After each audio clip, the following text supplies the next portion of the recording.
All right, today we're going to get into a book that really turns environmental thinking completely on its head.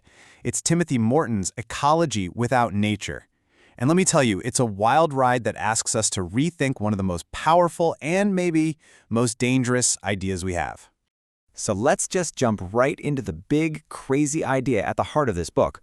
What if the very concept we all use to get people excited about saving the planet, this idea of nature, is actually making things worse? I know, it sounds like a total contradiction, but that's the paradox we're going to unpack. And here it is, straight from Morton himself. He's basically saying that for us to truly become an ecological society, we have to let go of nature. This isn't just some tiny tweak in our thinking. It's a full-on challenge to the foundation of pretty much all modern environmentalism. Okay, so why? Why this radical idea? Why go after something that seems so, good? Let's dig into what Morton sees as the real problem with our concept of nature.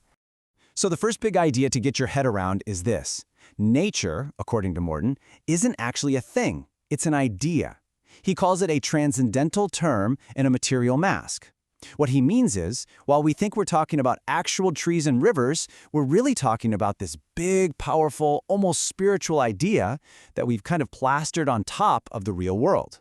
In this slide, wow, this really spells it out. He sees nature as this giant empty container. I mean, sure, you put fish and grass and mountain air in there, that makes sense. But then you see how people have also used it to justify things like free markets or specific ideas about love. Suddenly, this word becomes the slippery, convenient box you can stuff anything into to make it seem, well, natural and right. So here's the breakdown, the real clash of ideas. On one side, you've got our usual view. Nature is this pure, pristine thing that's totally separate from us and our messy human drama.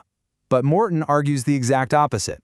He says it's a human invention, it's an ideology, a political tool, and a fantasy that actually keeps us separated from the very environment we're a part of. And this is where he really pushes things with a pretty shocking comparison. He says our reverence for nature is like the way patriarchy idealizes woman. We put it on this pedestal and we admire it from a safe distance. But that admiration prevents any real, messy, interconnected relationship.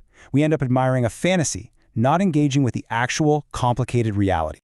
Okay, so if nature is the big problem, Morton doesn't just leave us hanging. He offers a solution, a new way to think, and he calls it eco-critique. Now, eco-critique isn't just about pointing fingers at society. The key thing here is that it's designed to constantly look in the mirror. It digs into how society builds its ideas about the environment, but it also relentlessly questions its own assumptions and biases. So, what does this method actually look like in practice? Well, for one, it's inspired by philosophical deconstruction, which basically means it loves to take apart the big ideas we just assume are true. It questions everything. And crucially, it understands that you just can't separate environmental issues from social justice issues like race, class, and gender. They're all tangled up together. And all of this thinking, all this deep questioning, it boils down to one very provocative, very memorable slogan. The rallying cry for eco-critique is "Down with nature." I know, this all sounds super philosophical, maybe even a little academic, but Morton's whole point is that this isn't just some intellectual game.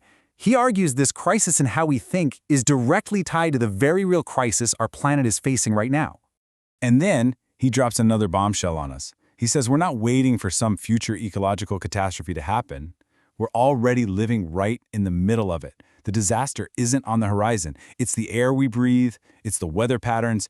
It's already here. And that leads to this really powerful and honestly very logical question, right? If our cozy romantic ideas about nature are part of what got us into this mess, how on earth can that same thinking be the thing that gets us out? Morton's answer is simple. It can't. We need a totally new way of looking at things. And listen, this isn't just some wild rant. There's a real structure to his argument. He builds his case step by step. First, by describing and looking at environmental art. Then, by putting it all in context, studying the history. And finally, by politicizing it, forcing us to actually decide where we stand, socially and politically. So, this all points toward a pretty huge challenge. What does it even mean to think ecologically if you can't use the crutch of nature? Now, it's really, really important to get this straight. Morton is not trying to tear down environmentalism. Not at all. The whole point of this tough critique is to actually make it stronger, to open it up, to build what he calls an ecology to come, one that's more honest, more inclusive, and at the end of the day, one that might actually work. And so that leaves us with this massive question. If we take him seriously, if we actually let go of this idea of nature, what's left? What does an art, a politics, a way of being in the world look like that's truly ecological, without that single separating word? That's the challenge this work leaves us to think about.